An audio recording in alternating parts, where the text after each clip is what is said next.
And now for a look at stories making headlines around the world, and we start with the Italian general election. The results have produced no clear outcome as to who will govern the country and has potentially set the stage for weeks of political wrangling.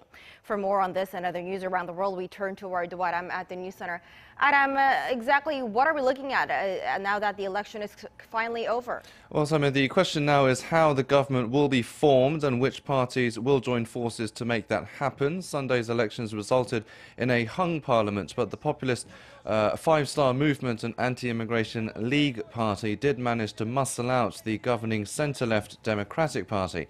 That resulted in the governing bloc's leader and former Prime Minister Matteo Renzi to resign as party leader. But he did say the PD would have no part in the new administration, adding that it would sit as the opposition. The leaders of the two top anti-establishment groups, meanwhile, are poised to engage in complex talks to form the next government.